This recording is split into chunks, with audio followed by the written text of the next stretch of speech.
the most decorated Olympian in history. പേര് പറയാണ്ട് തന്നെ നിങ്ങൾക്ക് എല്ലാവർക്കും അറിയാം, മൈക്കിൾ ഫെലിപ്സ്, അമേരിക്കൻ നീന്തൽ താരം. 28 മെഡൽസ് ഇൻ ഒളിമ്പിക്സ്, അതിൽ 23 ഗോൾഡ്. ഇന്നേ വരെ ചരിത്രത്തിൽ മൈക്കിൾ ഫെലിപ്സിന്റെ പകുതി മെഡൽ പോലും ആർക്കും നേടാൻ സാധിച്ചിട്ടില്ല. മൈക്കിൾ ചെറുപ്പത്തിൽ ഒരു ADHD ബാധിച്ച കുട്ടിയായിരുന്നു. നീന്തൽ തുടങ്ങിയപ്പോഴാണ് മൈക്കിളിന് വിദ്യാഭ്യാസത്തിലും ജീവിതത്തിലും ഫോക്കസ് തിരിച്ചു കിട്ടുന്നത്. തന്റെ 15-ാം വയസ്സിലാണ് മൈക്കിൾ ആദ്യ ഒളിമ്പിക്സിൽ പങ്കെടുക്കുന്നത്. ആ ഒളിമ്പിക്സിൽ മൈക്കിളായിരുന്നു ഏറ്റവും പ്രായം കുറഞ്ഞ ഒളിമ്പ്യൻ.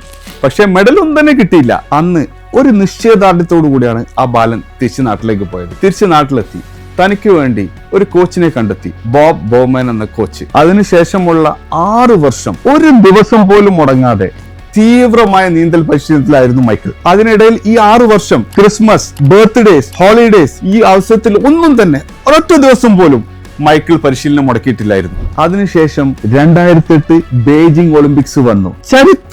ചരിത്രം രചിക്കപ്പെട്ടു. ഒളിമ്പിക്സിൽ ഒരു ഇനത്തിൽ ഏറ്റവും കൂടുതൽ ഗോൾഡ് മെഡൽ നേടുന്ന താരമായിട്ട് മൈക്കിൾ ഫെലിപ്സ് മാറി. ആ റെക്കോർഡ് ഇന്നും മൈക്കിൾ ഫെലിപ്സിന് സ്വന്തം.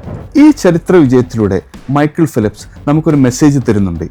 ഏതൊരു വിജയത്തിന്റെ പിന്നിലും ഒരു കഠിനാധ്വാനമുണ്ട്.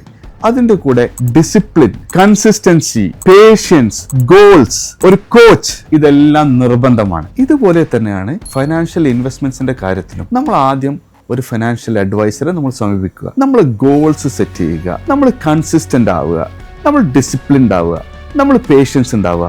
ഇതാണ് നമ്മുടെ ഇൻവെസ്റ്റ്മെന്റിനെ വിജയത്തിലേക്ക് നയിക്കുന്നത്. ഈ ക്വാളിറ്റീസ് തന്നെയാണ് നമ്മുടെ ഫിനാൻഷ്യൽ ഇൻവെസ്റ്റ്മെന്റുകളെ അതിന്റെ ലക്ഷ്യത്തിലേക്ക് എത്തിക്കുന്നത്.